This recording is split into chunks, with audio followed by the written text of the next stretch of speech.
Bonjour à tous.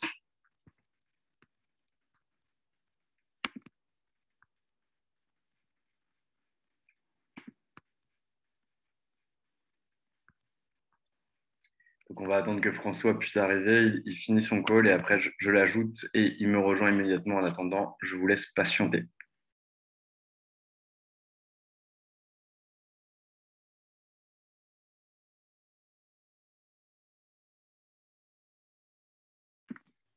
Bonjour François, je suis là.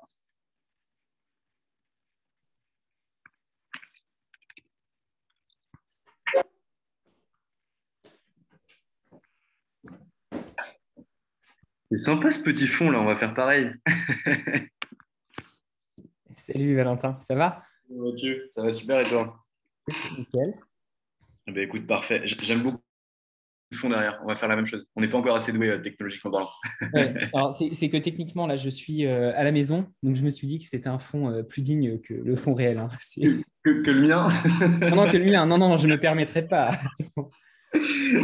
Ok, super. Bon, écoute, je te propose qu'on commence parce que moi, dans 1h00, je dois être sur une visio avec Jérôme. Il m'a dit que si j'étais pas là, il me tuait. Donc, du coup, on va devoir commencer.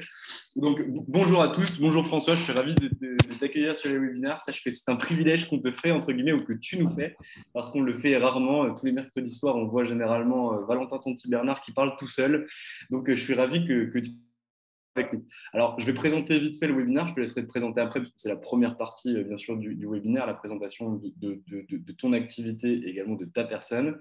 Donc, le webinaire aujourd'hui a pour objectif de présenter, non pas de façon théorique ou de façon pratique, mais vraiment grâce à l'exemple, et je ne mâche pas mes mots quand je parle d'exemple, de ce qu'a réussi à réaliser François au sein de son cabinet d'avocat, de mise en place de process ou de procédures internes qui lui permettent de gagner énormément de temps par rapport à son activité, de surperformer et surtout de suivre ses indicateurs de performance. Donc, je me suis dit que vu qu'on le connaît, parce que c'est un de nos clients avec lequel on travaille depuis maintenant quasiment un an, et je me suis dit que ça pouvait être pertinent qu'il puisse venir, entre guillemets, vous raconter ce qu'il a réussi à faire au sein de son cabinet d'avocat. Et donc, au cours de ce webinaire, on va passer par plusieurs points. Donc, tout ce qui va concerner, bien sûr, la présentation du cabinet, qu'on va passer assez rapidement pour rentrer dans le dur du sujet, que vont être la mise en place finalement d'analyses pour comprendre quels étaient les centres de profit. Donc François vous expliquera ce que c'est. Derrière, le passage sur la mise en place de process qui vont concerner la gestion des prospects et la gestion des clients, avant de passer au process relatif à l'opération en tant que telle.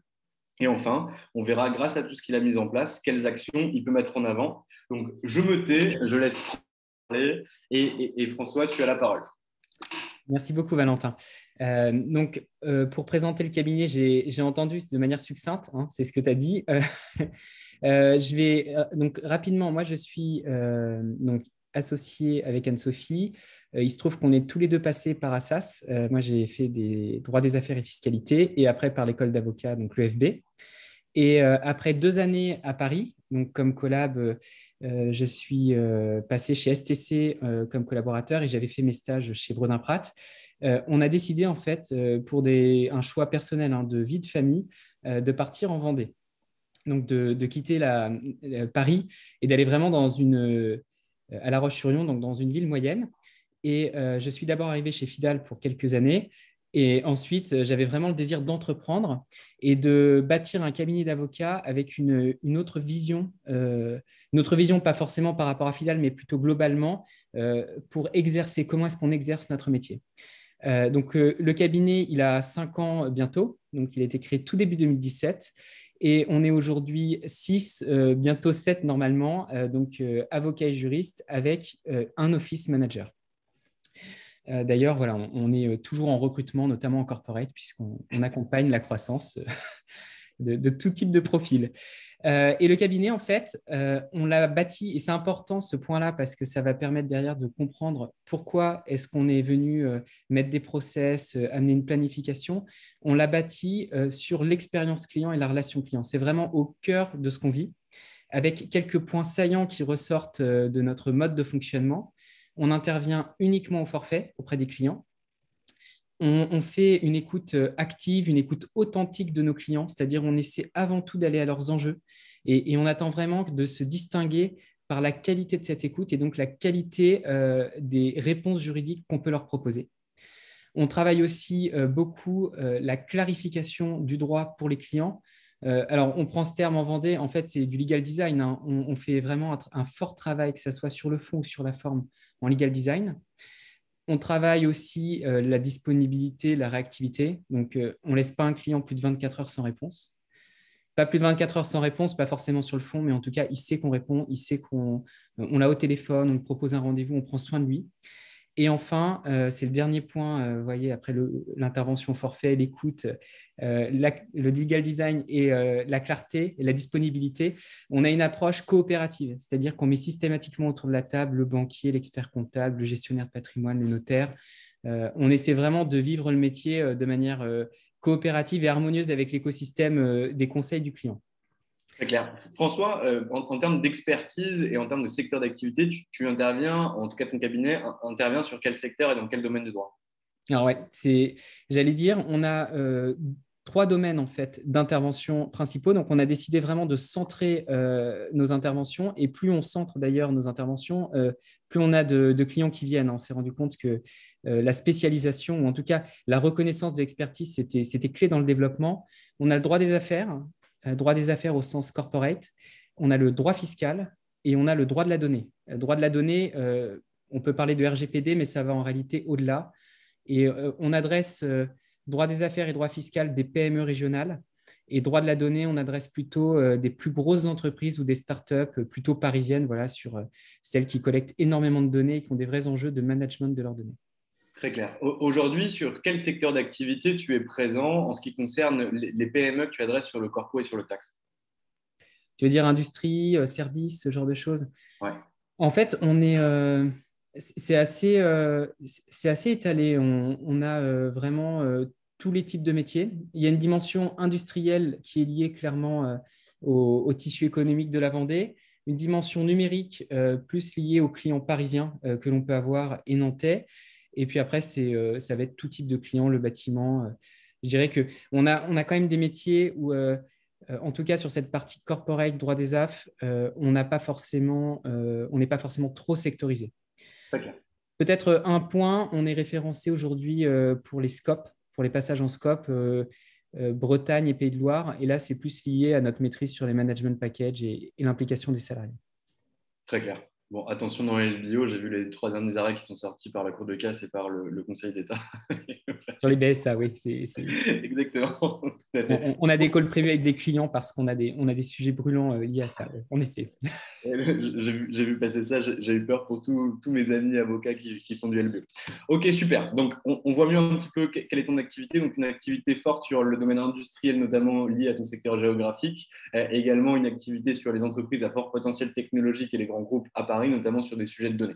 Ok, donc là, on va passer au premier sujet, qui est un sujet brûlant. C'est qu'est-ce que tu as analysé au sein de tes centres de profit quand tu as commencé à les travailler et qu'est-ce que ça t'a permis de comprendre sur ton cabinet d'avocat et sur ton activité? Alors, en fait, quand on a monté le cabinet, on avait vraiment ce désir de questionner le modèle, en tout cas le modèle qu'on connaissait dans les autres cabinets par lesquels on était passé.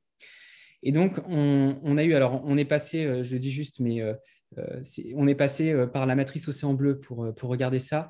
Mais en fait, on s'est dit, on entend beaucoup parler d'orfèvre, de sur-mesure. C'est très valorisant de vendre une approche artisanale du métier d'avocat.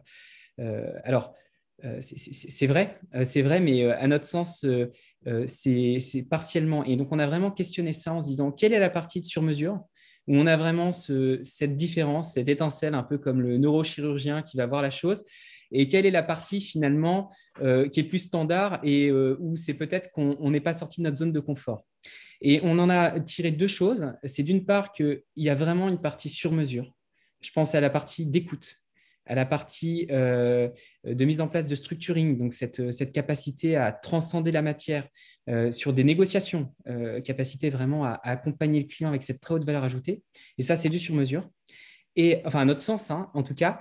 Et il y a toute une partie de rédaction d'actes juridiques, par exemple, de traitement des formalités, où là, on a le sentiment que c'est grandement automatisable, dès lors qu'on a bien identifié les enjeux des clients, faire des statuts, des traités de fusion, des pactes d'associés, dès lors que finalement, quand la question est bien posée, la réponse peut être standardisée. Et donc, sur ces deux axes-là, en fait, on a initié deux types d'actions différentes. Sur la première partie sur mesure, c'est la formation de l'équipe, parce qu'en fait, l'équipe, c'est clairement ce qui a le plus de valeur dans le cabinet. Donc, formation à l'écoute active, c'est les méthodes Getting to Yes ou au droit collaboratif. Formation au legal design. Donc, ça, c'est vraiment quelque chose de très fort, d'emmener l'équipe 1-2 jours et puis qu'on s'enrichisse de ça. Donc, c'est peut-être pas exactement, d'ailleurs, enfin, c'est un point important, mais peut-être que le webinaire, il va plus sur la seconde axe. Et pour la partie finalement automatisable ou standardisable, c'est la mise en place de solutions internes, en partant du principe qu'il y a des tâches répétitives, des tâches sans valeur ajoutée, qu'on peut complètement travailler. Alors, je prends une autre méthode qui me parle beaucoup, c'est Lean Management, c'est-à-dire comment est-ce qu'on peut éliminer tous les faux temps, comment est-ce qu'on peut essayer des méthodes, des méthodologies pour se dire j'ai toujours la même chose où je me rends compte que j'ai un sujet saillant qui revient régulièrement dans les dossiers. Je me donne les moyens de le traiter une fois pour toutes et après, c'est standardisé. Si je comprends bien ton modèle, François, aujourd'hui, le modèle que tu as, c'est un modèle qui a forte interaction avec la clientèle par rapport à l'écoute active, aux sur-mesures que tu opères, notamment sur la relation client, sur la compréhension de ses besoins et sur les bonnes questions que tu vas réussir à les poser. Et sur la production, chose que tu as essayé, en tout cas que tu as réussi même à automatiser, ou en tout cas, j'aime pas le terme d'automatiser, mais beaucoup plus à standardiser, en tout cas sur 80-90% des actes. Et derrière, finalement, la technicité que tu apportes, elle s'opère sur la stratégie et sur la structuration du deal, beaucoup plus que sur l'écriture de papier, si tu me passes l'expression. Oui, complètement. En fait, l'écriture de papier, pour reprendre ton expression, c'est le prérequis. Qu'on fasse des actes valables, qu'on crée une société qui est cohérente, qui répond aux besoins du client, c'est ce qu'on doit tous faire. Et là où on peut se distinguer, et alors j'anticipe un peu sur le développement, mais c'est que quand on montre au client qu'on est capable vraiment de bien cerner ses enjeux, de bien l'écouter, d'avoir même des initiatives et d'être proactif dans les solutions juridiques proposées, en fait, on est certain derrière de travailler avec le client et de pouvoir lui délivrer ce qui est le cœur de notre métier, c'est-à-dire les actes juridiques, les montages. Et comment tu as fait pour prioriser du coup ce que tu allais processer ou ce que tu n'allais pas processer? Alors là, on vient de le refaire. Donc, en fait, ce qu'on fait, c'est que tous les ans, on prend tous les dossiers sur lesquels on a intervenu et on identifie ce qu'on a fait, des constitutions de sociétés, des fusions, des opérations d'apport, des pactes d'associés. On prend donc ce que ça représente en termes de volume, en termes de nouveaux clients, de clients actuels, donc des acquisitions clients ou du développement client. On regarde ce que ça rapporte aussi et on traite clairement des priorités comme ça. Là, dans ce qu'on vient de faire, on s'est rendu compte qu'on a eu, je crois qu'on a 70 constitutions cette année. Donc, on s'est dit que si on améliore nos process, on va commencer à travailler sur ces points-là. Une émission de BSA, par exemple, puisque tu en parlais, on en fait moins, on peut se permettre de les traiter un peu plus tard et d'être encore un peu plus artisanal dessus. Voilà, on essaie vraiment, c'est le 20-80, enfin voilà, c'est ces méthodes-là d'optimiser aussi le temps parce que c'est un énorme investissement derrière pour l'équipe que de mettre en place tous ces process. Et tu as défini des indicateurs aujourd'hui en disant, OK, alors à partir du moment où j'ai un volume qui est supérieur à 50, que ça représente un chiffre d'affaires supérieur à 200 000, qu'on a un taux de renta qui est entre je sais pas, 30 et 40% pour réussir à augmenter ce taux de renta, dans ce cas-là, bam, il faut derrière processualiser et standardiser ou pas du tout?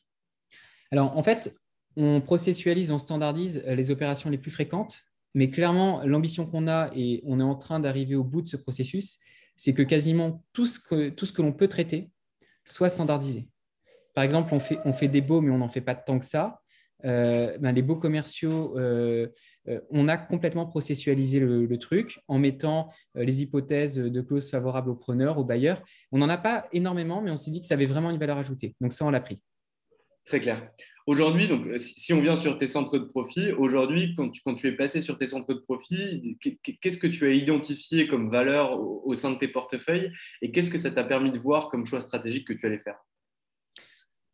Sur le type d'intervention qu'on va avoir, Ouais. en fait, ça nous a permis de resserrer en réalité notre client type, nos clients types.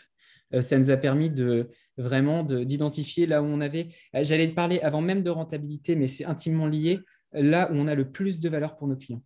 pour quel client est-ce que finalement le fait de passer chez HF Avocat, ça va être déterminant, ça va être majeur dans son quotidien, dans le développement de son entreprise ou de son patrimoine. Donc, Et ça nous a permis clairement d'identifier. Ouais.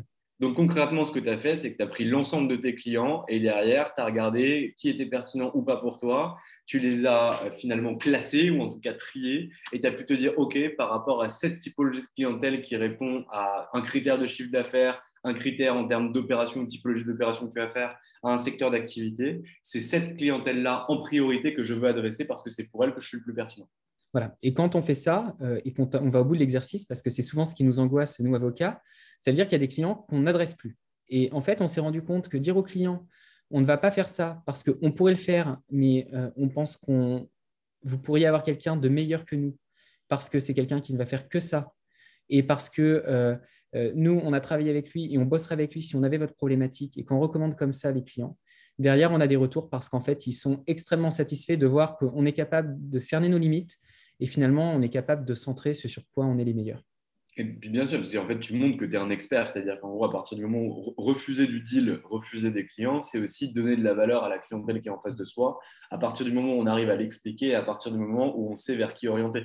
Nous, on le fait aussi tout le temps, tu vois, on ne fait pas de recrutement, tu le sais. Derrière, dès qu'il y a des cabinets d'avocats qui sont en passe de recruter ou qui ont besoin de recruter, on oriente vers des gens qui sont experts du sujet. On ne fait pas de legal design. Dès qu'il y a des avocats qui nous demandent du legal communication, qu'on ne fait pas non plus, derrière, on envoie. Ouais. C'est beaucoup de valeur. Et ça fait plaisir que tu le mettes en place, parce que ça, je ne le savais pas non plus. Et ça fait plaisir que tu le mettes en place, parce qu'il y a très peu d'avocats qui font ce travail-là, finalement, et qui gardent la clientèle en se disant, en fait, si je le donne là-dessus, je vais le perdre sur le reste. Et on s'est rendu compte, en effet, que ça génère un appel d'air sur les clients, enfin, sur les dossiers types. Alors ça, c'était plus vous, Anomia, qui pouvait l'expliquer. Mais en fait, quand on recentre, ça agrandit en réalité le chiffre naturellement. Peut-être aussi, quand on parlait des clients qu'on centre, ce que ça génère aussi, en fait, cette démarche, évidemment, ça améliore la rentabilité, mais au-delà de ça, ça a aussi un impact fort, je trouve, sur la sécurité juridique. C'est-à-dire, on réduit notre risque juridique parce que mettre en place des process, ça veut dire qu'on a le temps de se mettre à jour des évolutions légales, jurisprudentielles. On est certain de parfaitement maîtriser ce sur quoi on intervient. Et en fait, voilà, c'est vraiment un élément de confort et ça réduit aussi, je trouve, la charge mentale ou la pression sur les équipes parce qu'on est certain d'être dans notre zone de performance. Et voilà, ça aussi, c'est quelque chose de significatif à mon sens. Et est-ce que tu as vu sur le fait de te centrer, parce que ça, c'est ce qu'on pose à 300% en disant que finalement, se positionner, c'est choisir et discriminer la clientèle que vous voulez avoir et du coup, celle que vous ne voulez pas avoir.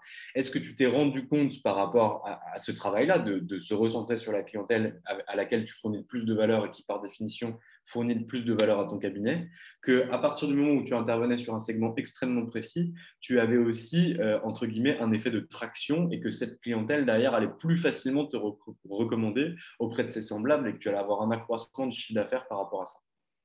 Alors, c'est un point contre-intuitif, mais ce qu'on se rend compte, c'est qu'en fait, le modèle de développement du cabinet, mais ça tu le sais bien, c'est un modèle de développement par la prescription des clients vers d'autres clients.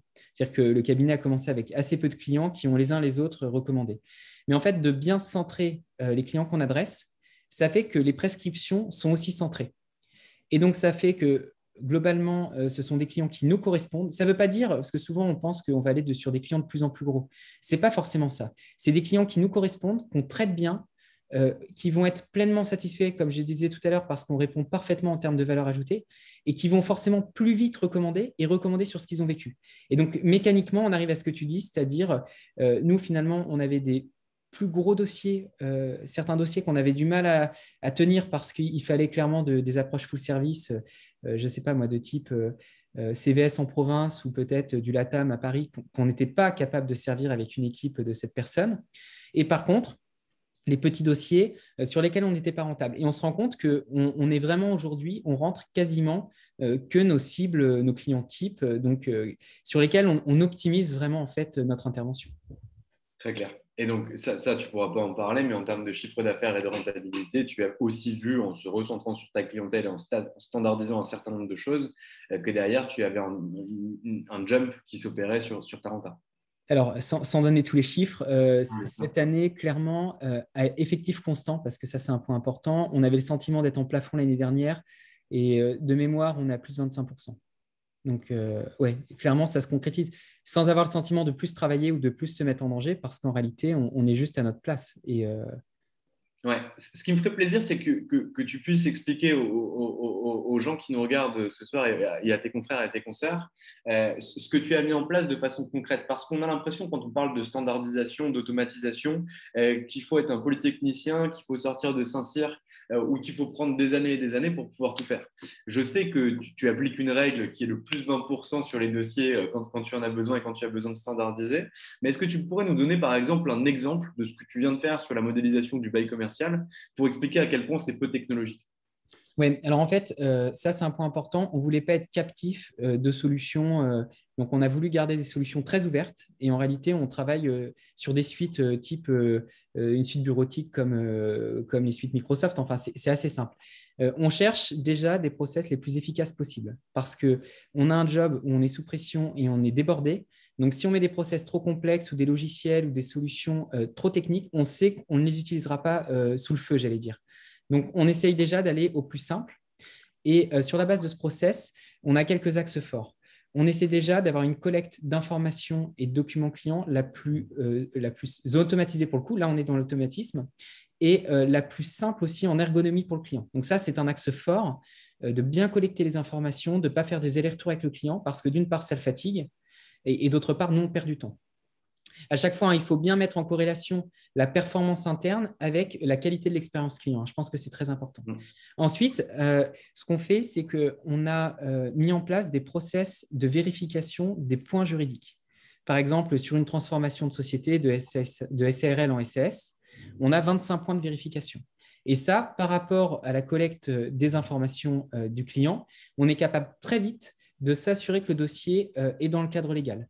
Et ça permet, je reviens sur ce que j'ai dit tout à l'heure, une évolution légale. On fait évoluer finalement nos documents d'audit et on valorise ça derrière avec le client en lui disant voilà tous les points qu'on a revus. Ce qui fait que lui a conscience aussi de la valeur ajoutée qu'on apporte à son dossier et des points d'attention qu'on a marqués. Et ensuite, on a, à partir donc, de cette collecte de documents et des vérifications juridiques, automatiquement des actes qui sont générés. Ça va des statuts au traité de fusion, au bail, à la documentation d'approbation des comptes. Et donc, ça limite les coquilles, ça évite d'avoir les noms de dossiers précédents parce qu'on a voulu reprendre un acte rapidement. Ça permet d'avoir des documents systématiquement à jour parce qu'on part toujours de la dernière version de ce qu'on appelle nous nos matrices. Et donc, on intervient en fait là où on a de la valeur ajoutée, on reprend l'acte et on vérifie l'acte. Sauf qu'on n'a pas ce travail pyramidal où on a des tonnes de juniors qui travaillent en bas. En fait, chacun ayant responsabilité parce que c'est les process mis en place qui vont générer la plupart des actes. Et enfin, derrière, on a travaillé sur la signature électronique et les formalités en ligne pour avoir aussi un process accéléré. En synthèse, ça veut dire que sur une constitution de société, hors les temps de rendez-vous pour lesquels on prend vraiment le temps nécessaire, il faut compter, je dis quelques heures, mais très peu d'heures pour sortir la documentation. Et on va dire qu'en 3 à 5 jours entre le premier rendez-vous et l'extrait cabis, on a bouclé le dossier. Très clair. Donc, est-ce que tu me permets d'imager, de me corriger si je me plante par rapport à un exemple que je vais donner? Vas-y, vas-y. Ok, donc imaginons qu'il y a un client qui vient te voir pour un bail commercial. La première chose qui va se passer, c'est que grâce finalement à la documentation interne que tu vas pouvoir avoir, tu vas pouvoir te focaliser uniquement sur les objectifs du client, uniquement sur ses peurs pour vraiment faire peur et de te concentrer finalement sur ce qui est le plus important, c'est finalement le commercial et l'écoute lors de ce premier rendez-vous. Une fois que ce client t'a donné mandat pour que tu puisses intervenir et réaliser son bail commercial avec le bailleur ou le preneur, peu importe, là, ce que tu vas faire, c'est deuxième étape après le rendez-vous, c'est que tu vas envoyer un fichier Excel ou un formulaire pour que le client puisse intégrer immédiatement l'ensemble des pièces qui vont être pertinentes pour que toi, tu puisses traiter ce dossier. À la réception de l'ensemble des pièces, dans ce cas-là, tu vas pouvoir prendre ces informations-là, checker s'il n'y a pas de difficulté et rentrer dans un formulaire ou immédiatement sur tes matrices l'ensemble des informations qui vont te permettre automatiquement de générer le bail commercial et derrière, toi, tu vas opérer la vérification. Une fois que la vérification est faite, tu vas envoyer à ton client pour relecture et pour validation commercial. Et une fois que tu as réalisé cela, soit tu décides de le voir parce que tu estimes que pour ta relation client, ça va être pertinent, soit tu mets en place la signature électronique en ligne qui va permettre aux preneurs, aux bailleurs et aux conseils de pouvoir gagner du temps par rapport à ce qui est mis en place. Est-ce que c'est ça?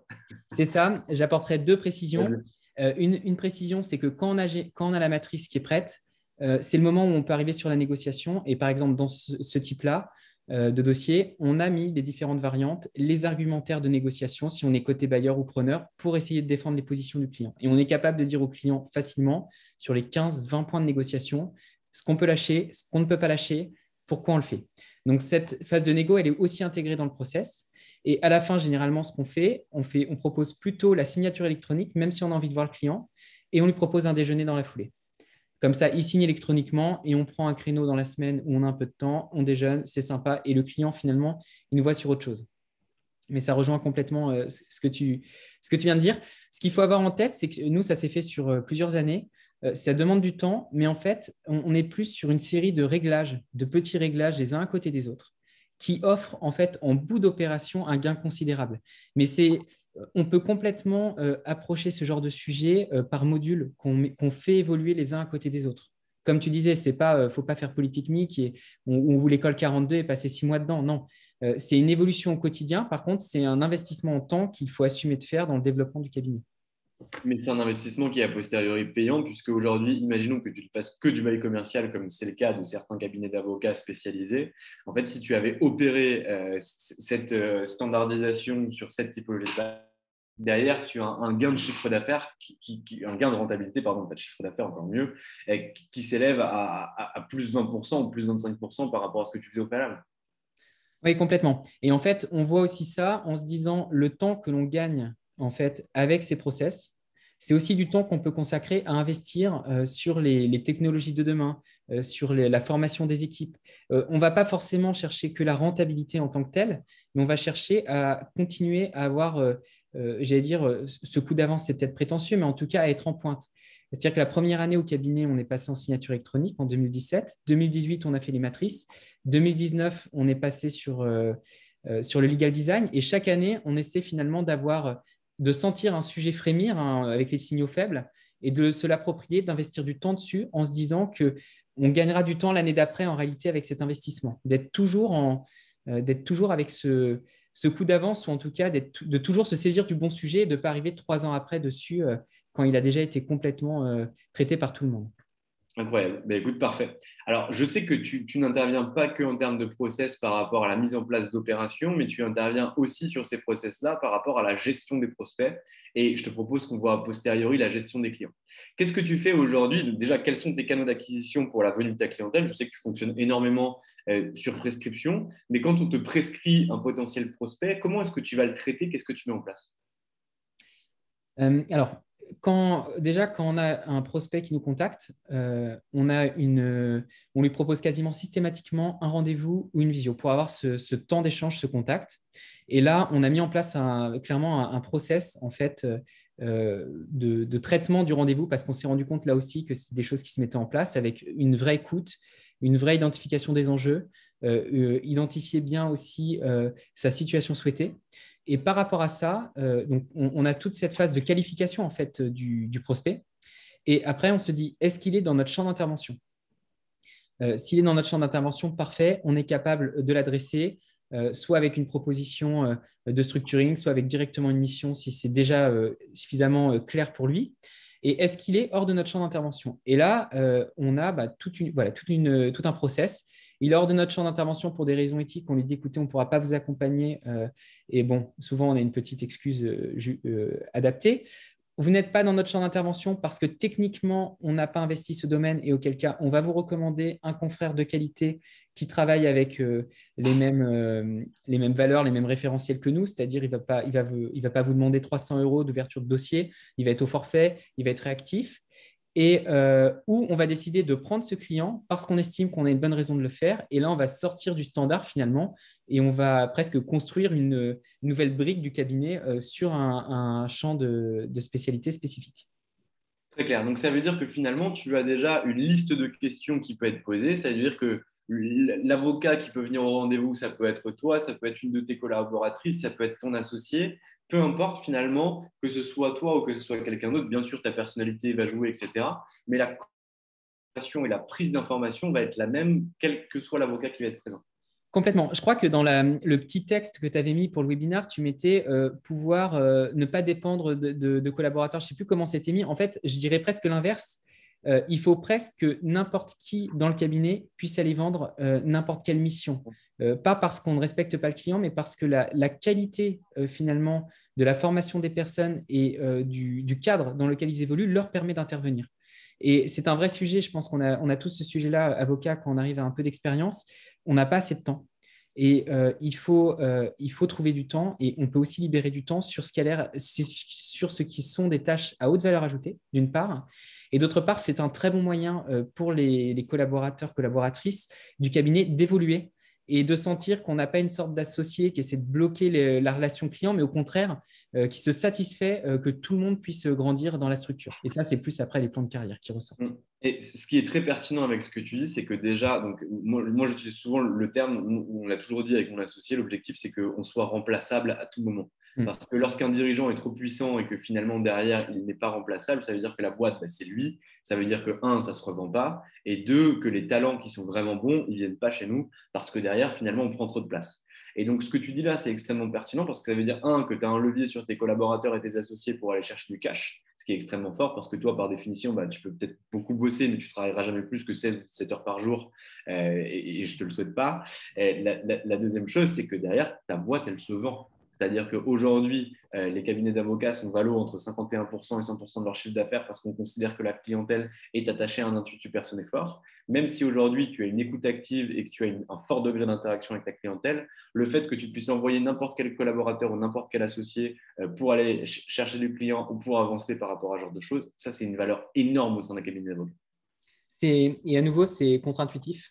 Et je pense qu'on a fait la bascule le jour où on a considéré qu'on était un cabinet d'avocats, mais qu'on était aussi une entreprise, une TPE de fait, une petite entreprise, mais qu'on était une entreprise et que l'ego qui est si cher à l'avocat, il doit être mis de côté en fait et qu'il faut vraiment admettre d'une part qu'on est remplaçable et que si on pense être irremplaçable, on va avoir un tel rythme de travail qu'on va bien finir par faire un AVC rapidement et qu'il faudra de toute façon soit nous remplacer, soit on n'aura même pas réussi à faire perdurer le cabinet après nous. Donc, je suis complètement d'accord. Et donc, quand un client vient chez toi, donc vient par exemple, je sais pas moi, pour une création d'entreprise, etc., est-ce que quand tu réalises l'opération, qu'est-ce qui se passe après? Est-ce que c'est ciao, bonne journée? Donc, tu nous as parlé tout à l'heure du déjeuner que tu as organisé par rapport au bail. Est-ce que tu fais plus que ça, pardon, pour travailler la fidélisation, la recommandation, la vente additionnelle ou la vente croisée? Alors oui, on n'invite pas tous les clients à déjeuner parce que sinon ça, ça serait formidable, mais ça serait un peu compliqué. En fait, comme on voit beaucoup de clients au début, en réalité, sur la phase d'exécution du dossier et la fin du dossier, on ne le voit plus. On ne le voit plus parce qu'on signe en ligne généralement. Et donc, c'est un vrai sujet, c'est un vrai enjeu. Et en fait, ce qu'on fait, c'est une méthode, mais c'est une méthode qu'on a découverte avec Anomia, donc ça ne va pas te surprendre. C'est ce qu'on appelle des interviews. On appelle le client. Alors, selon la taille du dossier, hein, on ne va pas traiter de la même manière un dossier où on a fait une vente d'entreprise à 10 millions ou un dossier de constitution avec 500 euros de capital, évidemment, mais on a à cœur d'appeler le client et de lui demander comment est-ce qu'il a vécu finalement, par exemple, la création de sa société. Comment est-ce qu'il a vécu l'expérience qu'il a eue avec nous? Est-ce qu'il y a des choses qu'il a regrettées? Est-ce qu'il y a des choses qui lui ont plu? Déjà, ça, il apprécie parce qu'il est écouté. En fait, on est rarement écouté. Ça nous permet aussi de percevoir ce qui a pu être déterminant pour le client. Par exemple, pour les constitutions de société, ce qui ressort souvent, c'est quand vous m'avez expliqué comment gérer l'obtention de mes aides de retour à l'emploi. Alors que pour nous, avocats corporate, c'est vraiment un truc hyper annexe et dont on se moque. En fait, c'est très important pour les clients. Ça, c'est les retours clients qui permettent de l'avoir. Ça permet aussi derrière d'identifier peut-être des personnes auprès desquelles il pourrait nous recommander, parce qu'il va dire, ah, au fait, je suis dans telle association, vous m'avez fait un pacte d'associés, j'ai plein d'amis, plein de partenaires de cette association qui ne connaissent pas ça ou qui ne sont pas avec pacte d'associés, mais ça ne se passe pas toujours bien. Et donc, ça génère des opportunités de développement. Et en fait, il n'y a rien de mieux que quand l'opportunité est suggérée par un client satisfait. Et au-delà de ça, il y a de la vente complémentaire aussi qu'on peut faire. Et ça, c'est un sujet aussi qui arrive. Et le meilleur moyen, de toute façon, de faire de la vente complémentaire quand on rappelle le client après une mission, c'est de l'écouter. C'est de le laisser s'exprimer. Et généralement, on voit des choses. Et si on ne vend pas tout de suite, parce que moi, je ne suis pas un bon commercial, donc, enfin, je ne suis pas très à l'aise pour être commercial. Euh, S'il dit, tiens, au fait, je pensais à ça, c'est de lui dire, bah, écoutez, on n'a pas besoin forcément d'intervenir aujourd'hui, on ne va pas essayer de réintervenir. En revanche, quand vous serez à tel stade de votre réflexion ou quand vous aurez tel point, là, ça voudra dire qu'il faut nous appeler. Et on essaie de leur donner des balises pour penser, en fait, pour savoir à quel moment décisif il faut nous appeler et pas attendre que au hasard, hein, c'est enregistré, mince, Ouais, c'est que enregistré, oui, c'est l'expert comptable enregistré. propose que le service juridique fasse un truc pour lequel il est probablement moins compétent que nous. Voilà, donc c'était… Non, mais c'est super intéressant et je suis content que tu le fasses et que ce qu'on dit s'est appliqué a posteriori. Et alors, ce qui m'intéresse aussi, c'est de savoir ce que tu disais à la fin était très pertinent, c'est-à-dire qu'en fait, quand tu écoutes ces besoins et que tu te rends compte que tu ne peux pas vendre, déjà, tu ne vends pas et tu ne forces pas la vente. Donc ça, tu es déjà un très bon commercial par rapport à ce genre de choses. C'est un commercial qui vend de la merde, c'est un vendeur de tapis et ce n'est pas un prestataire de service. Et la deuxième chose, c'est en fait quand ils te disent finalement, ouais, j'en suis pas à ce stade-là, c'est pas pour maintenant, etc. Qu'est-ce que tu fais pour couver cette relation que tu as eue avec ton client et finalement pas le laisser partir dans la nature ou qu'il puisse t'oublier ou qu'il puisse se sentir délaissé? Alors en fait, là, je livre vraiment les petits process du cabinet. Tous les trimestres, on redescend nos principaux clients et on note en fait au fil de l'eau sur le trimestre voilà, les points des échanges. Et on se dit, tiens, est-ce que c'est le moment d'appeler le client? Est-ce qu'il a besoin qu'on lui passe un mail? Est-ce que ce n'est pas encore le moment? On essaie en fait tout simplement d'être proactif. Et je reviens sur ce qu'on disait tout à l'heure, on gagne du temps dans les process. Et ce temps gagné dans les process, c'est du temps réinvesti dans la relation avec le client. Donc, on essaie d'avoir un suivi sur ça des clients et de ne pas les négliger, ce qui est pas une mince affaire. Et là aussi, si on a trop de clients ou qu'on n'adresse pas nos clients cibles ou nos clients types, on n'est pas capable de bien le faire. Donc, en fait, c'est aussi un enjeu parce que sinon, on va laisser mourir nos clients et on va avoir un taux d'attrition, donc la perte annuelle finalement de clients qui va être élevée. Et je sais que c'est quelque chose au cabinet, on essaie de garder, enfin, on essaie de garder nos clients. Sauf bonne raison, si on a un client qui part ailleurs, c'est qu'il y a eu un vrai souci. Et techniquement, on avait regardé ça depuis la création du cabinet. Je crois qu'on a eu un taux d'attrition de 1% sur 5 ans. Donc, en fait, ça marche bien. Ce qui est incroyable. Je ne sais pas, mais ça marche Non, bien. moi, je peux te le dire, c'est une très belle statistique. Euh, ok, très bien. Il y a quelque chose qui m'intéresse aussi. Tu as commencé finalement à décrire les critères du cabinet HF avocat et tu as parlé de quelque chose qui m'intéresse parce que c'est une question qu'on a souvent. Toi, tu factures au forfait. Du coup, je connais la réponse, mais le fait d'avoir processualisé un certain nombre d'opérations, est-ce que ça te permet d'objectiver beaucoup mieux le prix et de le faire accepter au client qui est en face de toi? Alors oui, alors il y a plusieurs points. Déjà, par exemple, une création de société, un pacte, une fusion, en réalité, on est capable, pour peu que ça soit vraiment notre domaine d'intervention, de savoir combien ça coûte, parce qu'en fait, je ne sais pas moi, des fusions, si on en fait 20 dans l'année, à un moment, on a du recul. Des constitutions, si on en fait 100 dans l'année, on est aussi capable de savoir combien de temps ça nous prend. Donc rien qu'avec, en étant, j'allais dire, sur nos bons clients, en étant assez centré, en fait, on a suffisamment de récurrence dossier pour être capable de faire du forfait et de faire du forfait rentable. Ça nous est arrivé, hein, et ça nous arrive tout le temps. On met un forfait, puis on se rend compte qu'on a perdu de l'argent. On ne perd pas de l'argent, mais qu'on n'a pas été assez rentable dessus. Et là, on rectifie pour le coup d'après. Mais en fait, c'est ce qu'on appelle l'itération. On va reprendre. On ne peut pas se permettre de faire ça si on a uniquement trois dossiers similaires de chaque type dans une année. Il faut qu'on ait assez de récurrence pour se permettre ça. Mais par contre, évidemment, on forfaitise, les clients sont hyper rassurés. Et on se rend compte d'ailleurs que nos gros prescripteurs, c'est quelque chose, c'est un point sur lequel ils sont très attentifs, de pas que leurs clients soient pas, qu'ils n'envoient pas leurs clients vers, par exemple, un avocat qui facture pas grand-chose, puis d'un coup sort un montant complètement, j'allais dire, de derrière les fagots. Voilà. Ok, et toi, je sais aussi qu'à chaque fois que tu fais une presta, ou en tout cas une presta qui dépasse un certain montant, tu arrives à faire des présentations PowerPoint qui sont extrêmement qualitatives où tu découpes l'opération que tu vas réaliser étape par étape pour que ton client, puisse comprendre, donc ce que tu as appelé la clarté du droit ou le legal design, mais beaucoup plus que le legal design, c'est vraiment la méthode que tu vas utiliser, et que tu puisses lui montrer l'avancement et la prédiction, entre guillemets, du délai à laquelle l'opération soit réglée. Est-ce que tu peux m'expliquer un petit peu ce que ça a apporté, ça, comme valeur, et ce que ça t'a permis de faire, toi? Alors en fait, ce qu'on fait, c'est que quand on a des dossiers un peu complexes, on propose systématiquement un forfait plus ou moins élevé. Là, clairement, on ajuste selon le dossier, Ouais. avec une série de rendez-vous. Rendez-vous avec le client, rendez-vous avec le client et son conjoint, avec le client, son conjoint, l'expert comptable, puis avec l'ensemble des conseils. Donc, c'est vraiment une méthode qu'on a développée.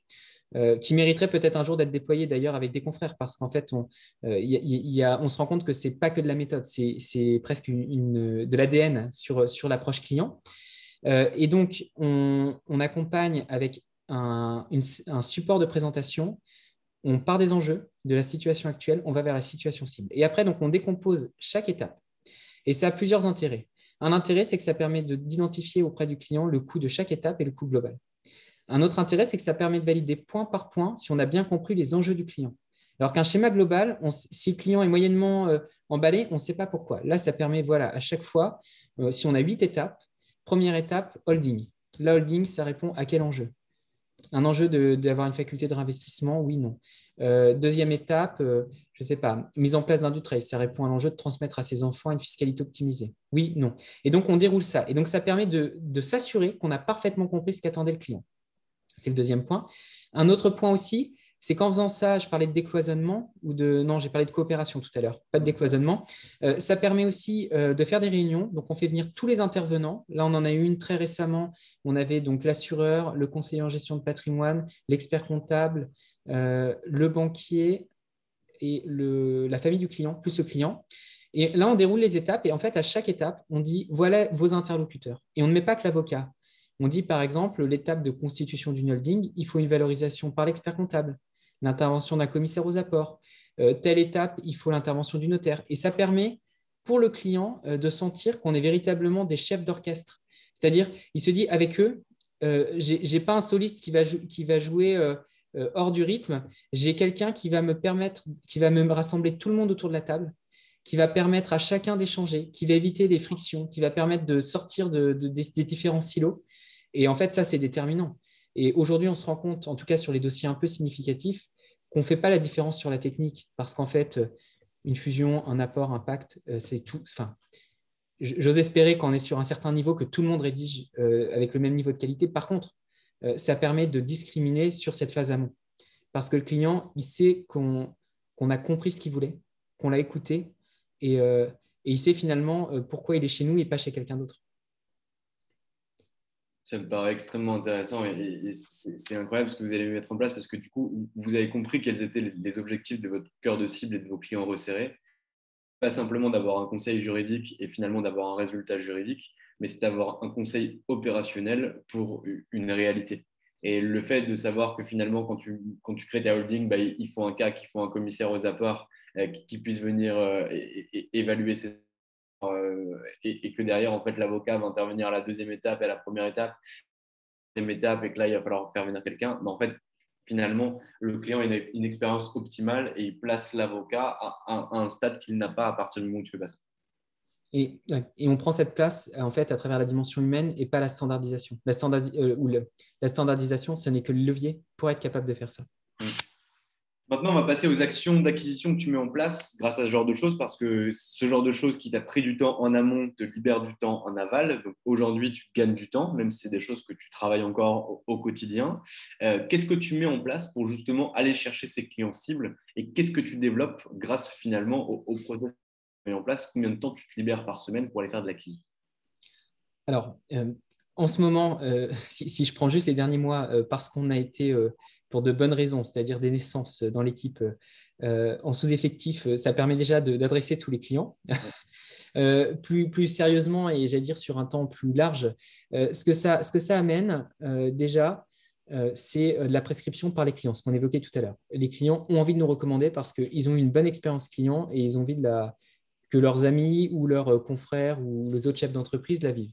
Ça permet aussi, vis-à-vis par exemple des banquiers d'affaires ou de partenaires locaux comme des experts comptables qui ont des clients d'une certaine envergure, d'avoir des recommandations sur la qualité de ce qu'on fait. C'est-à-dire, ils savent que le client va être traité avec certains standards et ça, en fait, on s'est rendu compte que c'était assez précieux. Donc, on parlait des honoraires au forfait, d'avoir des rétro-plannings qui tiennent la route, d'avoir une bonne coordination. C'est-à-dire qu'il n'y a pas un moment, un trou dans la raquette où on ne se réveille pas à 2 semaines d'une opération parce qu'il y a un souci. Ça permet voilà, d'avoir des informations régulières. Ça aussi, ils apprécient beaucoup. C'est-à-dire qu'on fait du feedback régulier. On demande l'autorisation au client, pourquoi pas de communiquer nos structures mémo au banquier d'affaires, ce genre de choses. Donc, ça nous permet en fait d'être crédible. Et j'allais dire, alors c'est sans doute pas la réponse que tu attendais, mais ça permet d'attendre que ce soit les prescripteurs locaux qui fassent le boulot et les clients pour nous, et pas qu'on ait vraiment à le faire. Parce qu'en fait, une fois qu'ils sont convaincus de ça, naturellement, ils vont nous mettre en relation, ils vont nous proposer des événements. Je prends un exemple, on a un conseiller en gestion de patrimoine qu'on a accompagné en fait, et qui a fait une réunion pour présenter les enjeux de holding. Donc, c'était quelque chose de très resserré, assez intime, enfin voilà, quelque chose de un petit événement. Il y avait que, je crois qu'il y avait que six personnes qui sont venues, 6 entreprises. C'était il y a 3 mois, on a rentré 4 clients. Parce qu'en fait, on était sur notre cible. Donc, on a eu un taux de conversion qui était fort, comme ça. Et bien alors, attention. Parce que derrière, je suis d'accord avec toi et on en discutera en off. C'est-à-dire qu'à partir du moment où, en fait, tu interviens sur un secteur d'activité extrêmement restreint et que tu te concentres sur ta clientèle cible, tu mets déjà des actions en place. C'est-à-dire que tu ne fais pas rien, tu es présent aussi dans les écosystèmes à proximité, tu fais du travail sur l'acquisition parce que derrière, tu vas travailler finalement avec des partenaires qui vont pouvoir te rabattre de la clientèle parce que derrière, ils savent que tu les sers bien. Mais ça, c'est des actions de développement, c'est-à-dire que ça te demande du temps. Tu n'es pas attentiste avec finalement les doigts de pied en éventail derrière ton bureau en attendant que les clients viennent te voir. Parce que je me Non, trompe. pas du tout. Ce que je voulais dire, c'est que c'est moins le fait d'aller dans plein de réseaux différents ou d'aller vraiment chercher de manière presque agressive de forcer l'acquisition client. C'est plus en fait de capitaliser sur tout ce qu'on vient de voir et d'être proactif vraiment là aussi avec les bons prescripteurs. On ne va pas dans tous les réseaux, on cible, on essaie d'être assez précis, d'être en fait assez chirurgical dans la manière d'opérer. Parce que là Donc, aussi, le temps est précieux. donc finalement, si je résume, aujourd'hui, tu as 2 canaux d'acquisition principaux que sont finalement la recommandation organisée, puisque tu l'organises après les calls que tu opères avec tes clients pour derrière avoir du référencement, enfin avoir du referral, de la recommandation, pardon. Et la deuxième chose, ton deuxième canal d'acquisition, c'est un canal d'acquisition via la prescription de tes confrères ou en tout cas d'autres partenaires avec lesquels tu vas travailler qui ont le même centre d'intérêt que toi, entre guillemets, le dirigeant et l'entreprise. Ouais, c'est ça. On a un troisième levier qui est plus faible, mais c'est aussi en fait Google et la notation Google. On a je ne sais plus, 25, 26, 27 avis. Ouais. On a 5. Et en fait, alors on en a très peu parce que nos clients n'aiment pas mettre des commentaires. Donc en fait, on n'en a pas beaucoup. Mais je sais aussi qu'on rentre une fois par semestre. Hein, ce n'est pas énorme, mais des personnes qui appellent et qui disent, écoutez, j'ai vu qu'il y avait marqué honoraire transparent, professionnel et dans les délais. Globalement, c'est ce que je cherche, quoi. Donc, est-ce qu'on peut se voir? Voilà. Bon, François, j'ai déjà pris 45 minutes de ton temps et tu nous as présenté plein de choses. Moi, j'ai pris énormément de plaisir, mais je te connais déjà. J'espère que ça a été le cas aussi pour les avocats et tes confrères qui étaient présents. Est-ce que tu as un petit mot de la fin? Qu'est-ce qu'on peut te souhaiter pour la suite de ton cabinet d'avocat? Mais écoute, que ce cabinet, il dépende de moins en moins de moi et de plus en plus des belles personnes qui composent l'équipe. Je pense que ça voudra dire qu'on a réussi à être une entreprise et pas un cabinet. Bon, on veillera là-dessus, ne t'en fais pas. Bon, alors, on reste encore 2-3 minutes avec François si vous avez des questions pour pouvoir y répondre. Si ce n'est pas le cas, vous pouvez nous les poser à contact@anambia.fr. Moi, je les transmettrai à François. Ou si François, vous pouvez le contacter sur LinkedIn, hein, François Fagot, du cabinet HF Avocat. Donc, n'hésitez surtout pas. Il est très sympa en plus. Il n'a pas beaucoup de temps, mais il est très sympa. Donc voilà, si vous avez des questions, on les prend avec grand plaisir. Et sinon, je vous souhaite à tous une agréable soirée. François, je te souhaite également une bonne soirée si personne n'a d'autres questions.